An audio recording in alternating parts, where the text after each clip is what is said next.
Good morning. Welcome to Northwest Unitarian Universalist Church, where we are gathering virtually as a connected community today. I'm the worship associate. My name is Diana Kohler, and my pronouns are she and her. And I'm joined by the Reverend Julie Brock. Oh my goodness, the snow has gotten to me. And Todd Bellew this morning. See, I started out with a little bit of imperfection, so you don't expect too much from us this morning. But the amazing thing is that 6 years ago, if we had called a Sunday because of snow, there would have been no service and we couldn't gather. So if you are a visitor online and would like Northwest to stay in touch with you, please fill out the visitor form appearing in the chat box. And now greet each other with a wave from your home and maybe even from your pajamas. We have a few announcements to share with you because when don't we? You'll find more information about Northwest and its events in our weekly newsletter and on the website. We have several joint services coming up. For the next 2 Sundays, we will meet for joint services at Northwest. And on Sunday, March 16th, we will have a joint service at First Congregational Church in Detroit. This coming Saturday, February 26th, you can join our neighbors at Farmington UU as we learn about the spiritual work of trans justice and safety. This interactive workshop is offered virtually from the First Unitarian Society Madison, and UU Farmington is hosting a participant group in their space. The workshop is from 11 a.m. to 4:30, and lunch will be provided. The registration link is in our newsletter. Our Moth Story Hour is also coming up next Saturday at 7 o'clock. Come see your fellow congregants and friends, share some stories, and enjoy some light refreshments, which will be provided for those who are in person, and we'll also be streaming it via Zoom. Jake Myers has details, as does our newsletter. On next Sunday, February 23rd, there will be a memorial service for Barbara Stevenson, a longtime member of both UU Detroit and Northwest UU.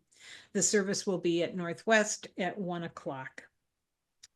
You are invited to attend a free family-friendly concert to kick off our annual Canvas Pledge Drive on Saturday, March 8th from 3 to 5 in the afternoon at Northwest. There will be 2 local songwriters featured, Emily Rose and Audra Kubat. Additional details are in the concert flyer and our newsletter, and registration is open.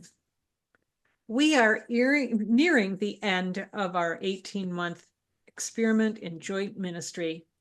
In order to discern what we want to do going forward with our partners in Detroit, we will begin a discernment process about who we Northwest want to be in the world.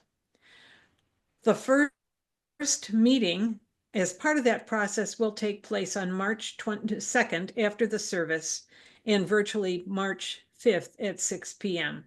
Your feedback is essential as we discern the future of our community. Before we begin the prelude, let's all take a deep breath and settle into a time of worship.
We're going to take a second here. Linda Gobeski says she couldn't hear my announcements before.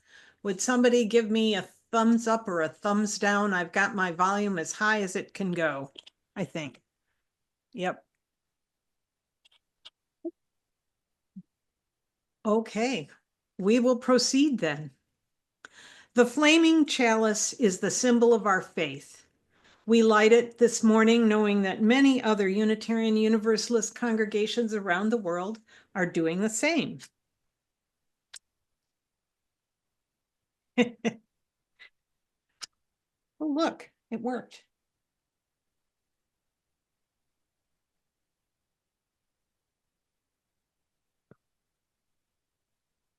We light our chalice with the words from Northwest's mission statement. Please repeat after me. We light this flame to grow in spirit, knowledge, and action. Accept and challenge one another, and to support each other in times of joy and need.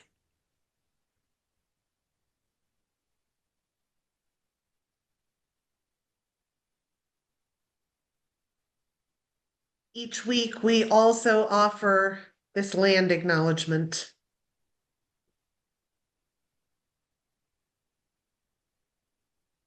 We honor and pay our respects to the land on which we live and work, which was violently stolen through colonialism, genocide, and forced removal of its traditional stewards.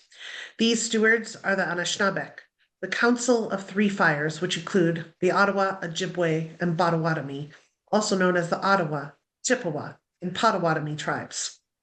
We also acknowledge people of African descent who were forcibly removed from their land and separated from their families through kidnapping, enslavement, and pay reverence and respect to them for building this country's infrastructure and economy with no compensation or reparations to date. Now you're invited to enjoy our first hymn. And please do mute yourself and sing along.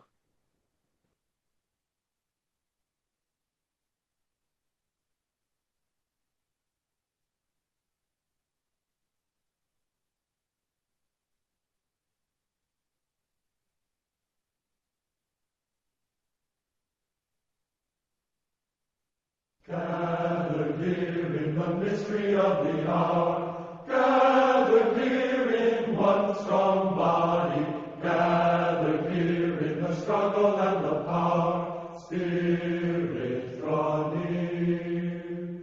Gathered here in the mystery of the hour, gathered here in one strong body, gathered here in the struggle and the power, gathered here in the struggle and the power, gathered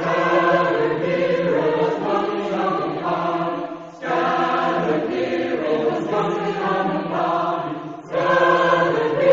the struggle and the power, gathered here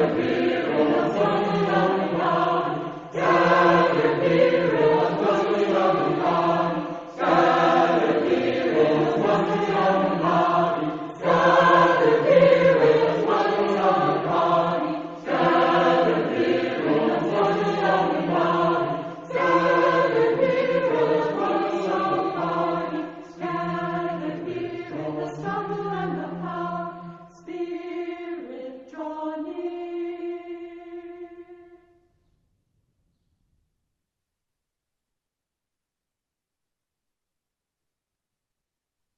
Our wisdom story this morning is The Ugly Duckling.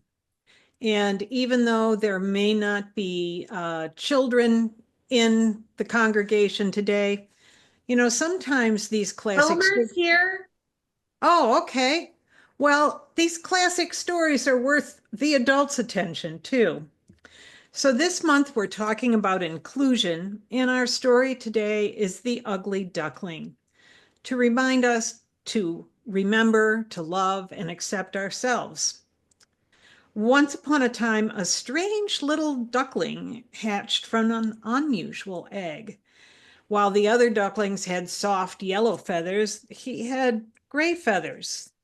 And the other ducklings swam so gracefully, but this little duckling flopped around and struggled to paddle. The other farm animals teased it. They said, "You're different and you look ugly." Feeling sad and lonely, the little duckling left the farmyard to search a place where it belonged. But the whole world seemed unwelcoming. When winter came, the poor duckling found some shelter near a frozen pond. All winter long, it carried on, cold, lonely, hungry, but determined to survive. It did not know it yet, but its struggles were shaping something beautiful. When spring arrived and the ice melted, the little duckling started to swim in the new pond.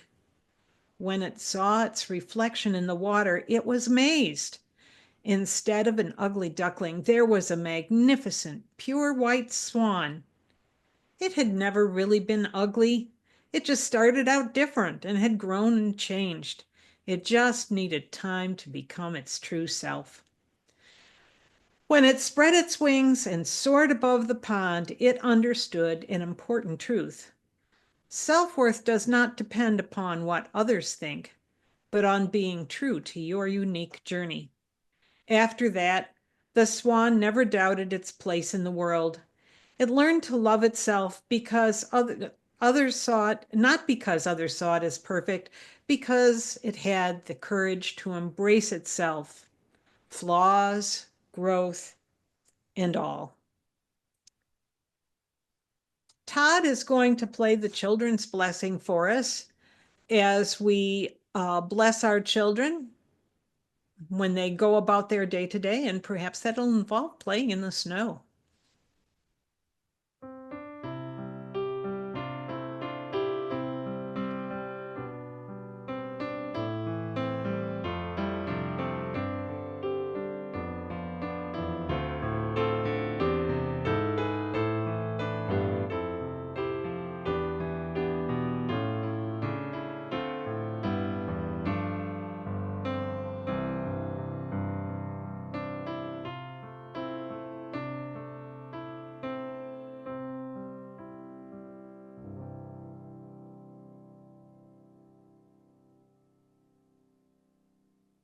Thank you.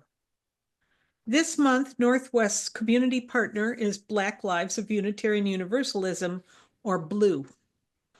BLUE is committed to expanding the power and capacity of Black UUs within Unitarian Universalism, providing support, information, and resources for Black Unitarian Universalists, and justice making and liberation for Black people throughout our faith. All undesignated funds will be split between Blue and our congregation. You can give in a variety of ways. We will have there's a QR code in the order of service, and you'll see information on the screen. And you could just put a double contribution in the basket next week if you're there in person. We honor your generosity in ensuring that our collective resources do a greater good for ourselves and our world than any of us could have done individually.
Um, when we were moving to a virtual service, the one person I forgot to check in with was Dave Young, who was supposed to do our Joys and Sorrows today. So, Dave, I have a plan, but I may relieve you of service just this one Sunday, if that is okay. Because I didn't check in with you first, and we would be making it up as we go, which usually I'm pretty good at, but I shouldn't put that on somebody else. So we are going to move into our time of joys and sorrows. And I want to remind anyone that needs pastoral support from our community that they can contact me, or they can contact Pastor Eli, or they can contact pastoral care at northwestuu.org. We do not have a book of joys and sorrows today. We do, but it's not in each of our individual homes. So I'm going to ask that anybody who has a joy or a sorrow that they'd like to share with the community, type it in the chat, and I will read them out loud.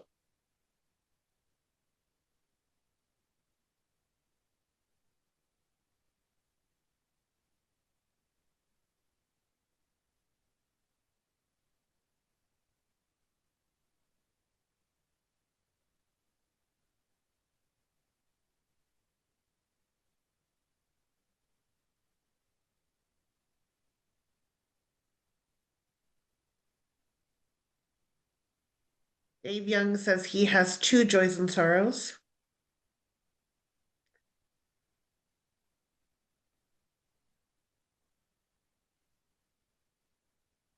Perhaps from the virtual email, if you want to provide a virtual joy or sorrow, you can also email pastoral care at northwestuu.org. And we'll give Dave just a moment to be able to type them in.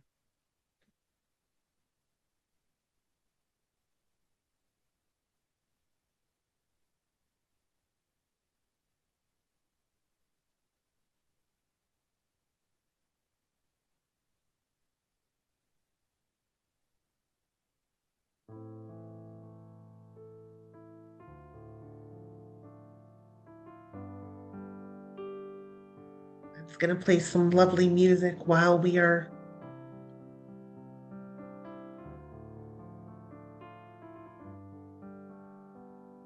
Jan and Jerry Price say our son Seth was laid off as a probationary federal employee. This after moving to another state to take the job. May our prayers and our thoughts be with Seth. Barbara Carney is scheduled for a spinal surgery on February 24th. She is hoping it will relieve some symptoms that have been bothering her for a while. Let's all check in with and make sure we're keeping Barbara Carney close.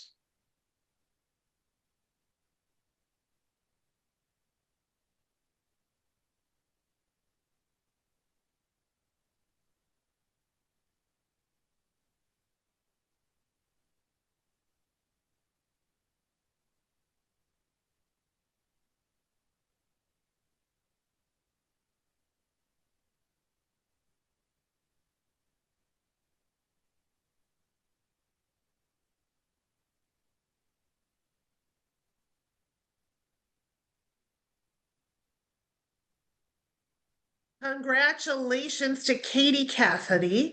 She successfully defended her dissertation and is now Dr. Cassidy.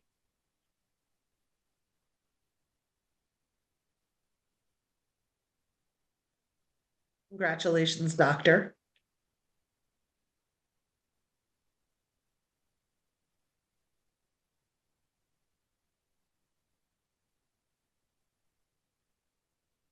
And I'm just going to wait a little bit for the second joy and sorrow Dave said he was providing.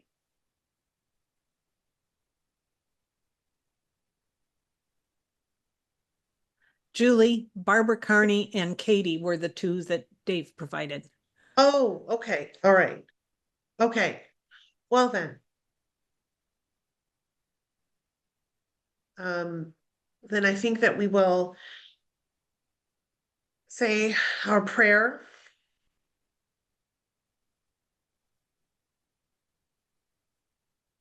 which is, for these joys and sorrows and those that are held in the silent sanctuaries of our hearts, I offer this prayer.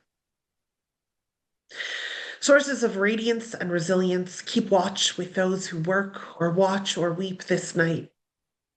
May the suffering be soothed. May the sick be tended. May the weary find rest. May the dying and those who love them find peace. May the joyous be shielded. And may all of us know that we are surrounded in a love that is with us always, a web that connects us to all that exists.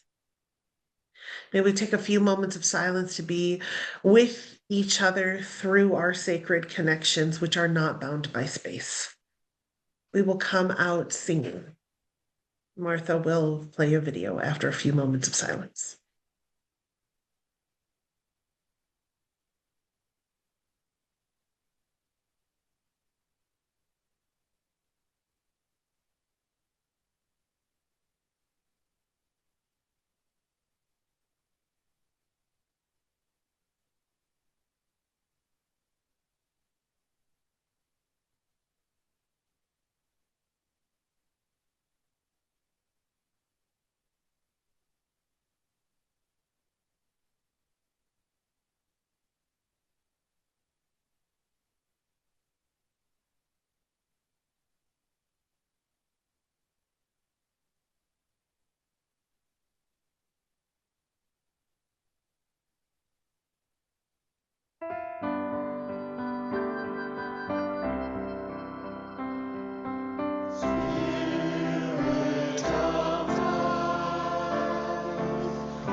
Our reading today is A Letter to the Parts of Me That I Tried to Banish by Rosemary Trommer. I'm sorry. I'm sorry. I thought banishing you was the way to become better, more perfect, more good, more free. The irony, I thought if I cut you off and cast you out, if I built walls high enough, then the parts of me left would be more whole. as if the sweet orange doesn't need the toughened rind or the bitter seed, as if the forest doesn't need the blue fury of fire. It didn't work, did it? The banishment, the exile. You were always here, jangling the hinges, banging the door, whispering through the cracks. Left to myself, I wouldn't have known to take down the walls, nor would I have had the strength to do so. That act was graced, disguised as disaster. But now the walls are rubble. It is also grace that teaches me to want to embrace you, grace that guides me to be gentle, even with the parts of me that would still try to exile another part. It is grace that invites me to name all parts beloved. How honest it all is, how human. I promise to keep learning how to know you as my own, to practice opening to what at first feels unwanted, to be with my understanding, trust all belongs, and welcome you home. We're now going to sing our next hymn, There's a River Flowing in My Soul.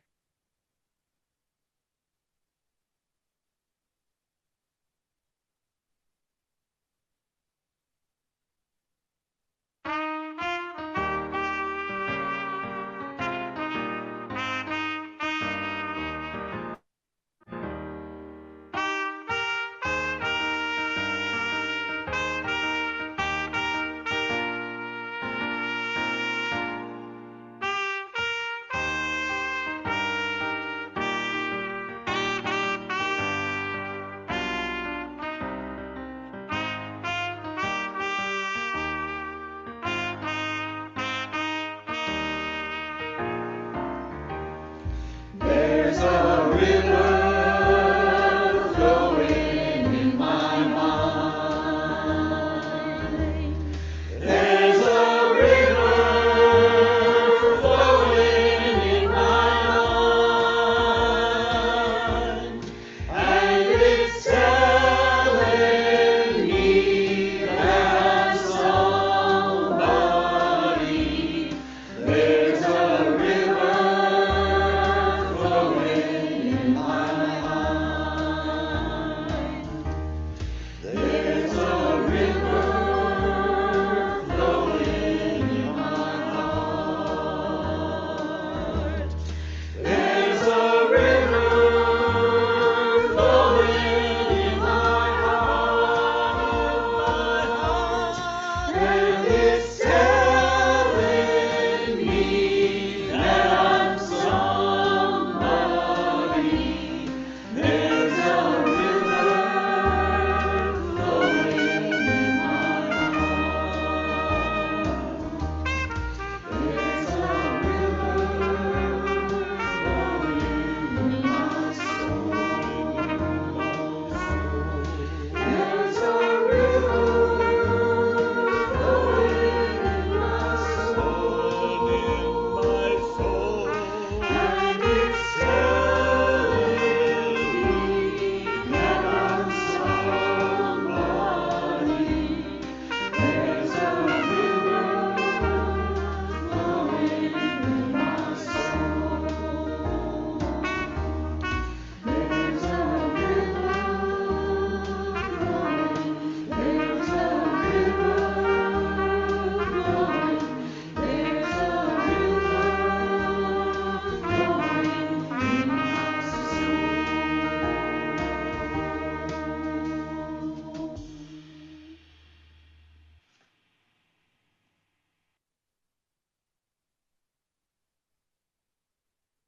Hello, folks. So, one of the parts of me that I may have at one point sought to banish is a part of me that I learned during the pandemic, which is that I am a really terrible Zoom preacher. I'm a really terrible Zoom preacher. There is something about the energy in the room, about you all being with me in the spirit of participation that makes the words flow out of me in a way that doesn't happen when I'm preaching to lithium and chrome.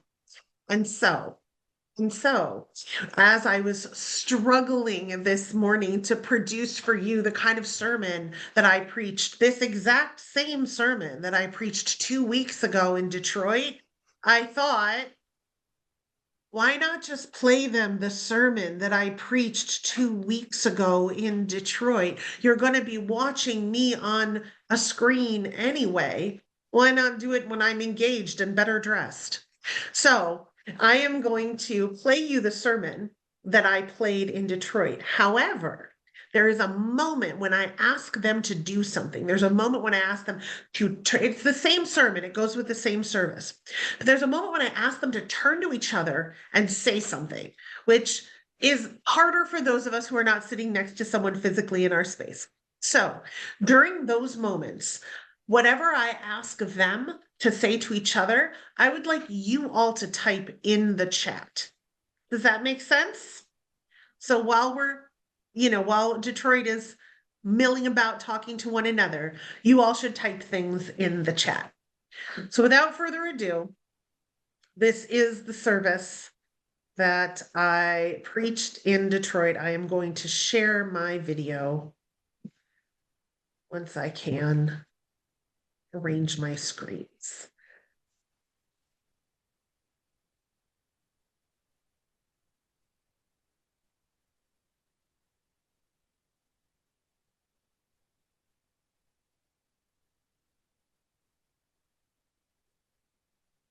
And also please type in the chat if you can't hear this or if this doesn't work for you. Good morning. The theme of the month, y'all, it's inclusion. It's a good theme. It's a good thing for a Unitarian Universalist congregation, inclusion. And most of this month, we're going to talk about how we as a people can build ever more inclusive communities, welcoming the other, bringing people in from the margins, making ourselves more welcoming. But today, before we do all of that, we're going to talk about how to include ourselves in belonging.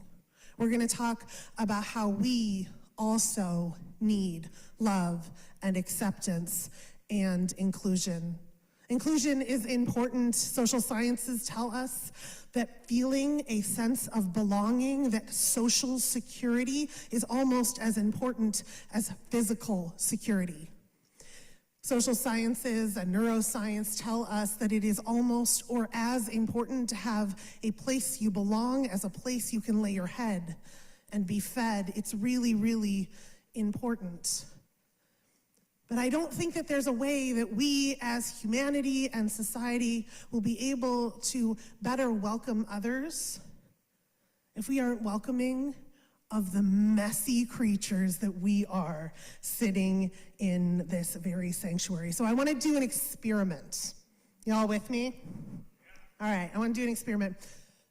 I want you to turn to someone else in this sanctuary and say something you appreciate about them. It could be someone you already know, so you can say something deeply nice about who they are as a human, or it could be someone who's here for the very first time, and you could just say something you notice about them, or say, I appreciate that you are here. But make sure everybody gets an appreciation. Turn to somebody and tell them what you appreciate about them.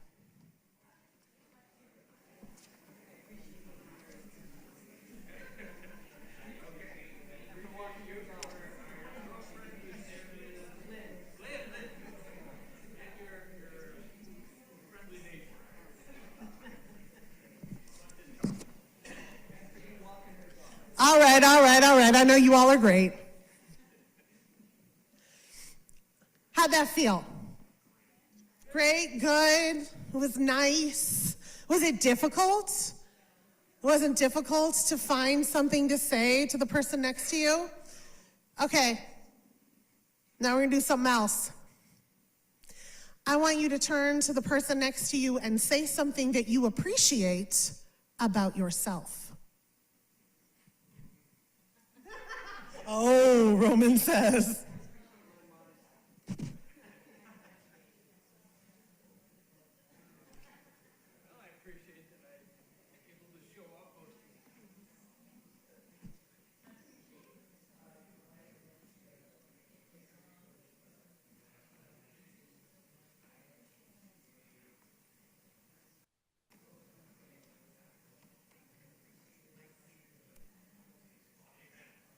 Good, good, good. I'm glad you think you're great too.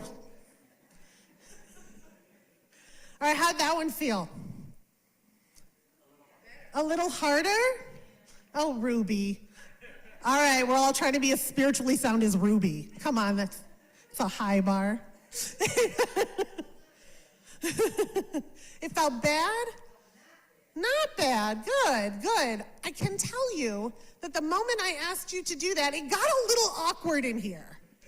It got a little bit awkward. So not that it was like pulling teeth. Y'all pulled it off. Clearly it was fine. None of you seem traumatized. And if you are, make an appointment. But it was a little bit harder, right, to say what we appreciate about ourselves, because there's almost a social taboo on that, right?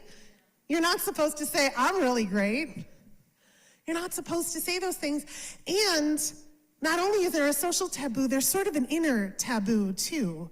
In order to say what we appreciate about ourselves out loud, we have to fight against and overcome our inner critic, telling us that's not true and you don't deserve to feel that way about yourself. Almost as soon as people started psychoanalyzing the human conscience, they identified this voice, this nagging voice inside us that is now commonly called the inner critic. Freud called it the superego, this thing that sits there and says, hey, you didn't do that right. Or maybe, hey, you don't do a lot of things right. Or even worse, hey, you're not right. There's something wrong with you. And when it gets that far, when the critic becomes that sharp, it can be really dangerous, right? That's when you don't feel like you can find a sense of belonging because you think there's something inherently wrong with you. Why do we do that? Why in this place in particular, in this country, in this culture, we have a sharpened sense of inner critic as compared to some other places in the world? Why do you think we do that? Y'all remember when I preached on Puritans? Yeah? All right, so it won't be shocking to you when I tell you that there are a few things that enhance the presence of the inner critic, and those things are stoicism, the adjective, not the philosophy, but stoicism, saying, I can't be vulnerable, I can't show how I'm feeling. Another one is productivity as worth. So the idea that you are what you produce, because then the inner critic's always like, you didn't do enough, you didn't do enough, you gotta be better, you didn't do enough. And the other one is self-reliance. Self-reliance. You can't ask for help, there's something wrong with you, you're weak. If you ask for help, y'all, we gotta blame our Puritan ancestors for all of that. They had this weird idea that God had already saved who they were gonna save, and that we were all gonna figure out who was elect in church. And so these things that we had to be stoic and self-reliant and invulnerable, those things we had to be because we couldn't let somebody know that maybe we needed help, because that meant God wasn't with us. And that meant that we weren't part of the elect. 400 years later, we have eradicated that from our theology, but not so much our society and our culture. So what do we do about it? Well, there's this guy, Rick Carson, in the 1980s, he wrote a book all about the inner critic and how we could deal with it. I guess by the 1980s, people thought we had to do something about it because everybody was on drugs and thought that stonewashed jeans and neon tops were good fashion choices, and we had to do something with society, right? So he's like, all right. I'm gonna write this book, and it's gonna be called, it's 1983 it came out, it's called Taming Your Gremlin. Taming Your Gremlin. And he talked all about this thing, this inner critic. It hadn't really been written about exactly like that before, about a part in us that was telling us we were bad, almost like internal family systems before internal family systems. And he was like, here's the thing, you gotta recognize it, you gotta banish it, or you gotta fight it. Daniel's like, no. Have we learned some things since the 1980s, Daniel? All right, come on a journey with me. So the next year, the very next year after Tame Your Gremlin came out, 1984, the movie Gremlins came out. And here's the thing, I actually think that the movie Gremlins did a better job of telling us how to deal with our internal critic than Rick Carson's book. The movie Gremlins also had a couple of rules. Do you guys remember what the 3 rules are for Gremlins? No feeding after midnight. What else? No water, don't get them wet, and don't expose them to sunlight. That's right. Oh, my 80s babies. So, those are the 3 rules. Don't get them wet, don't feed them after midnight, don't expose them to sunlight. Because you guys remember that at the beginning of Gremlins, there wasn't this scary monster tearing everything out. It was like a cute little mogwai Gizmo, right? And Gizmo was kind of all right to live with. But then, if you got him wet, he multiplied. He multiplied and became something that was a little bit less pleasant to live with. And I think about the symbolism of water and what water means to cleanse and to purify. And so I think that if we're always trying to be pure and perfect and cleanse ourselves of anything that could be sinful or wrong, that our inner critic is going to grow and get worse and multiply and turn into something that is a little less pleasant. Okay, what about the second rule?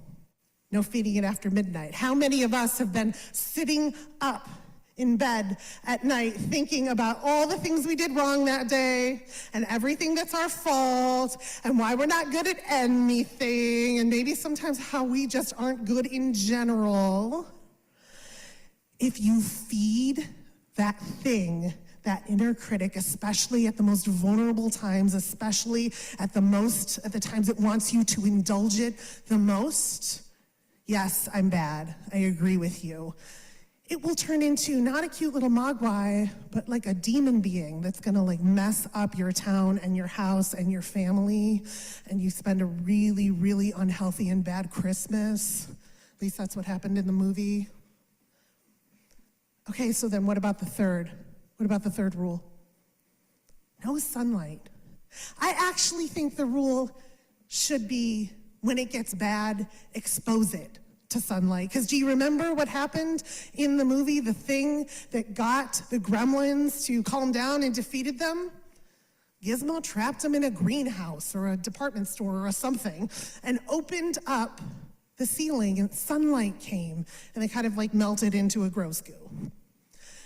And I don't want our inner critics to melt into a gross goo, but I do think that exposing things to sunlight, that allowing things to air, that showing the things in us that we're scared of not being right, that being vulnerable, is a way to help deal with our inner critic. If what causes our inner critic to get bad is stoicism and self-reliance and this thought that you are worth what you produce, then the antidote to that is vulnerability and a theology of inherent worth and relationships and connections.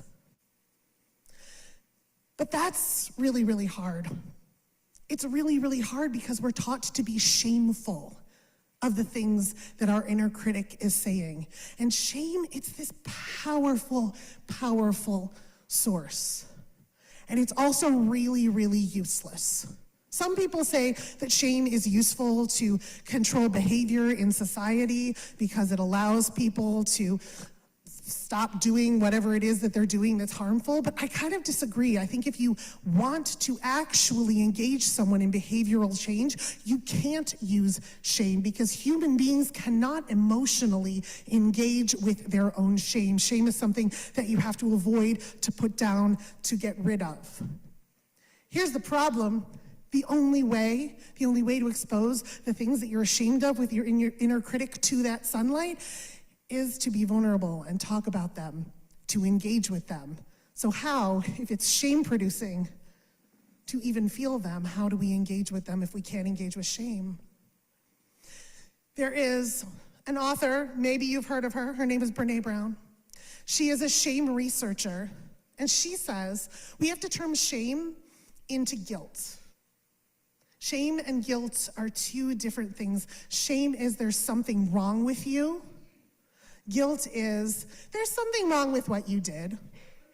Shame is, you are inherently bad. Guilt is, you might have done something you could have done better. And here's the thing. This is where our Puritan theology is messing us up so bad. We think that everything we do says something about who we are in our very souls and whether we're worthy or saved or not. And we have worked so hard as Unitarian Universalists to move ourselves from that theology to a theology that every single one of us is inherently worthy and deserves dignity, and that we are all part of an interdependent web of all that exists, connected intrinsically to each other and the source of life, worthy just because we're here. And that is really, really good. Because if we can engage our inner critic from a place of, I am a human being who is imperfect and makes mistakes, and oh, I just made one, let me check that out, rather than, I am someone who should be perfectible, I just made a mistake, so I am bad because I'm not perfect. It's a whole new ballgame, because y'all, I have to tell you something. Each single person sitting in this room right now, you, whole, worthy, loved, exactly as you are. And also, y'all's a bunch of messes. A bunch of big old messes. You know how I know? You're human beings. You are human beings. That's what humans are. We are imperfect, messy, wonderfully weird beings, just kind of humaning through life, messing up and trying to figure it out and redoing it over and over again. That's who we are. We can't be ashamed of it. And in fact, thank goodness that that's who we are, because perfection sounds really boring. So we are who we are. We are who we are. We're going to mess up. We're going to have shame. So Brené Brown says that the way that we got to do this is we have to have a community around us to whom we can talk about the messiest parts of ourselves, who will also be well-adjusted so their shame won't jump out when you talk to them. A lot of times when you tell someone about something you're ashamed of, their reactions are everything from, oh my God, I can't believe you did that, to, oh no, it's fine, you're fine, everything's fine, you're great, don't even worry about it. And those are like, and everything in between, and it's all a spectrum of people not wanting to deal with their own stuff. Right? If somebody says like, oh God, you did that, they're starting to feel their own shame and embarrassment come up and they don't want to deal with it. And if somebody says, oh goodness, no, you're fine, don't worry about it, we don't have to talk about that, they're starting to feel their own shame and embarrassment come up. What we need are people that will look at us and say, oh, you messed up, that'll happen, probably doesn't feel good. Do you want to talk about it? I'm here. We need a community of what Brené Brown calls move the body friends. Have you heard of this? Brene Brown tells a story of one of her friends of friends calling and saying, I need people around me who, if I need to call on them to move a body, will first say, are you safe? And second, can you text me the address? Who will assume my good intention. Because here's the thing, the friend of the friend came to this realization after she heard, the friend of the friend came to this realization after her friend called her and said, my mother has been drinking. She is passed out in my living room and my kids are about to come home. I need you to come help me move a body. But her kids were literally about to come home, so she didn't have time to explain all of it. All she said was, I need you to come help me move a body, and her friend showed up for her. We need to build the kind of communities where we can show up for each other, and yes, ask questions if it looks like there was a murder scene, but to show up for each other fully and wholly without judgment. Because I don't think Rick Carson was right about how we engage our inner critic for a few reasons. One, I don't think ignoring it or arguing with it works. Two, because, and this is not something I thought I would ever say in a sermon, I think Freud has something to tell us here. Wait for it, Irene.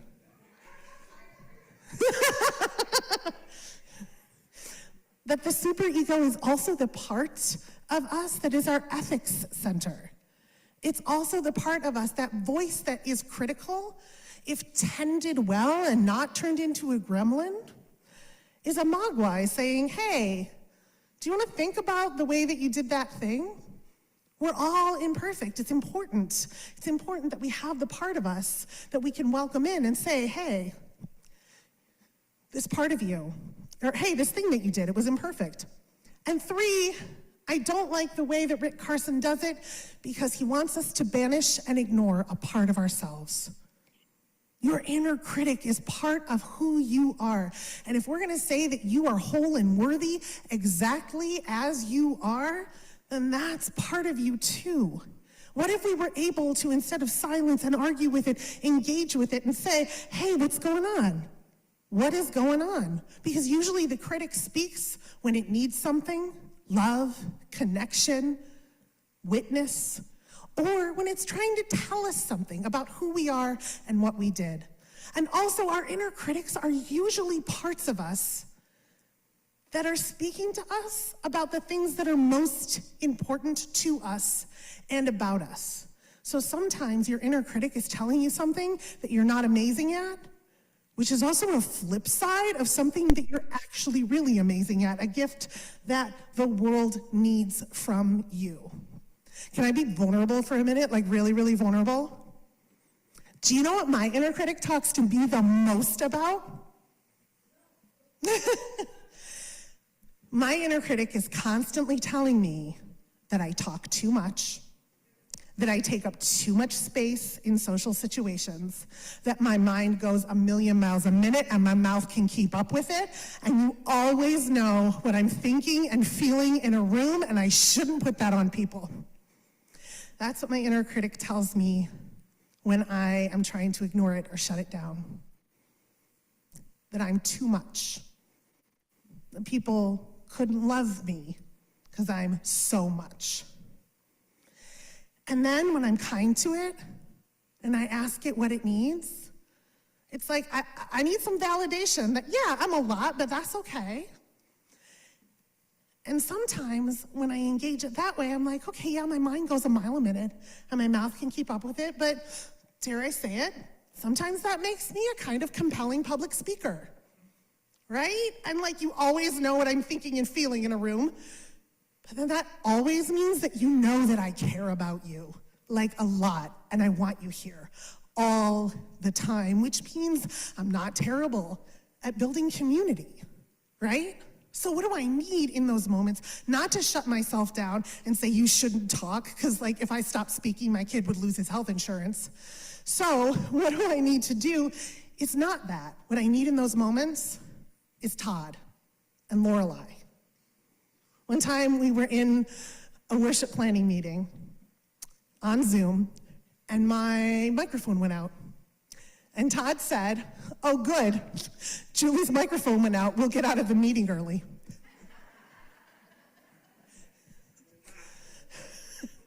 And everybody laughed because they knew it was true, and everyone in that worship planning meeting had, without fail, supported me. And we had supported each other in creating a community week after week after week. I knew Todd wasn't judging me, that he was naming a funny thing about me that everyone puts up with because there's good things at the end of it. If we treat our inner critic as something that just lets us know the parts about ourselves that we should probably just be aware of, then it can be something to be named and sometimes even celebrated. And Lorelei, my goodness, Lorelei is amazing. Every time we're in a meeting and I am like acting like it's my own personal pulpit in that meeting and I'm talking about something that maybe had relevance 20 minutes ago, Lorelei is like, hey, we all are here and we have a time and an agenda and a schedule, and I love you and you're worthy and your words have worth, and can you get to your point? In the most loving way possible. I want Lorelei in all of my meetings to tap me on the shoulder and keep me on track. And every time I ask Lorelei to show up, she does if she can, and she does it lovingly. And I know she's not judging me when she tells me to shut up.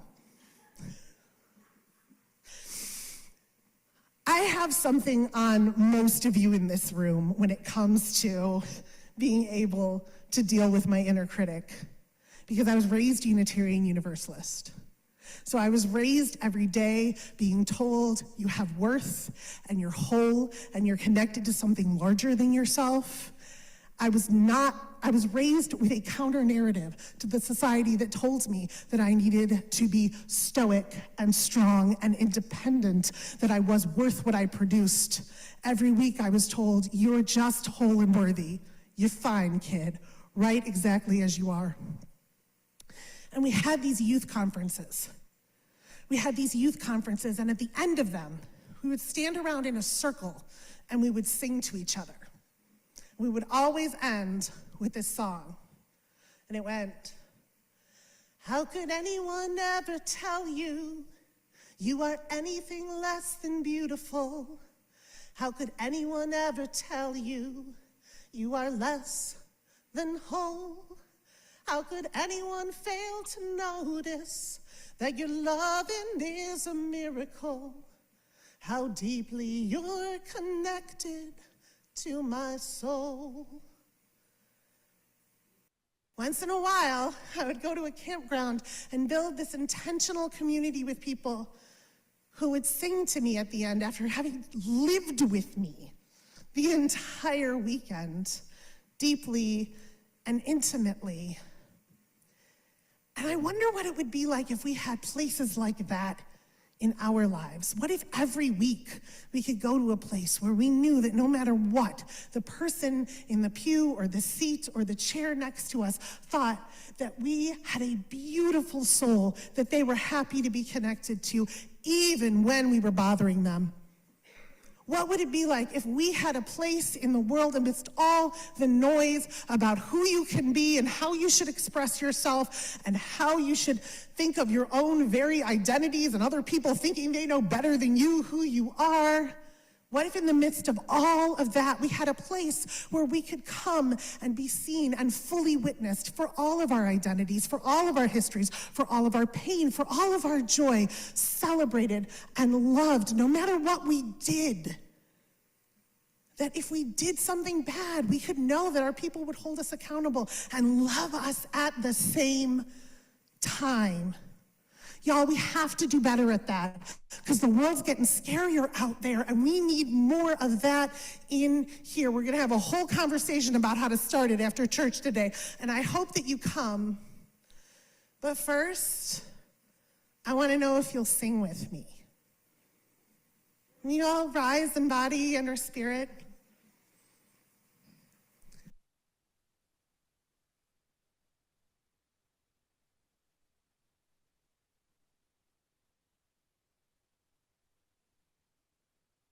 So the last thing I want us to do is sing to each other. And this isn't going to be as easy because we're not in the same space.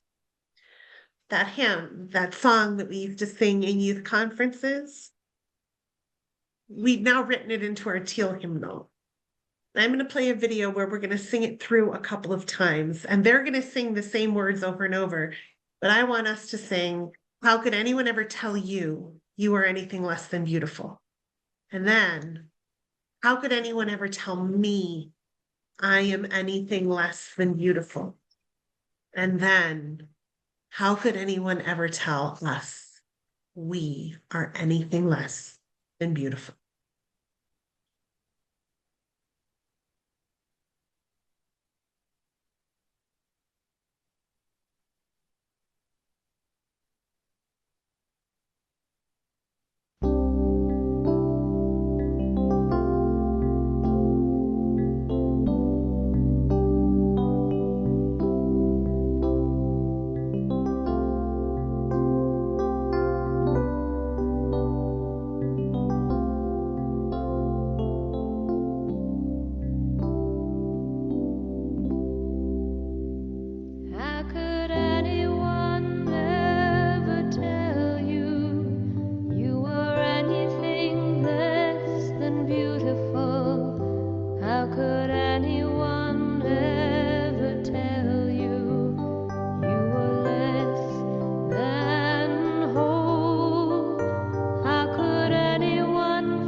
We will now extinguish our chalice.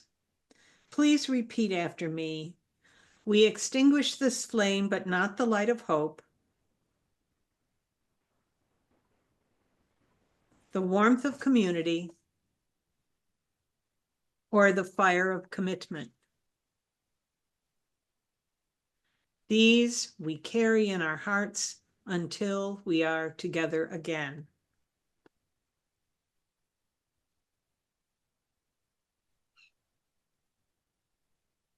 Folks, inclusion is important. It is incredibly important, but if we're going to do the work of including the folks on the margins, if we are going to do the work of holding up all of the people that are being targeted in this very moment, we have to accept all their trauma and their messiness when they come into our spaces. And in order to accept other people's trauma and messiness, we have to accept our own. Loving yourself is doing the good, liberatory work of building a better, more vibrant, more sustainable world. We have to start with ourselves and grow that circle wider and wider and wider. So here's the thing. Someone said to me after I made them sing that song 5 times over, that song is medicine. They said that to me. And so I want to say this. If any of you are feeling under siege, if any of you are feeling down on yourself, if any of you are feeling hopeless and need to feel like you have that you have worth and a place in the world, I want you to call me and ask me to sing to you. I want us to sing to each other. I want us to get over our fear of public praise to one another and our fear of asking for what we need. I think the next time somebody comes to you and is getting down on themselves or is just hurting, maybe just start to sing. How could anyone ever tell you you are anything less than beautiful? How could anyone ever tell you you are less than whole? How could anyone fail to notice that your loving is a miracle? How deeply you're connected to my soul. It's a reminder we could all use, and please know how true it is. Go in peace this day. Return in love. Stay safe and stay warm.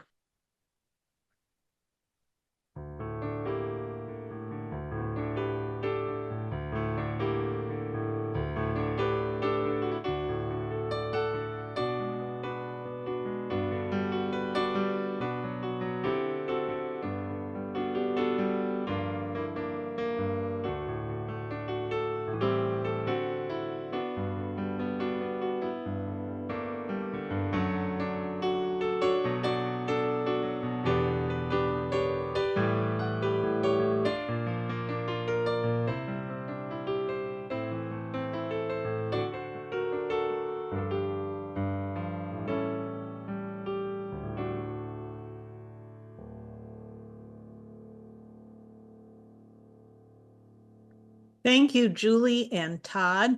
Here's what's going to happen next. Martha is going to create some breakout rooms, and you will be invited to go to a breakout room to have some conversation.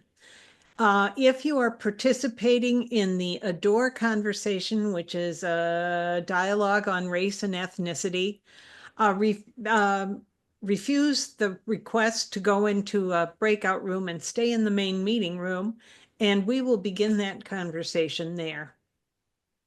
I just want to say before we go to the breakout rooms, this is way harder to do virtually than it is when we're all in the same space.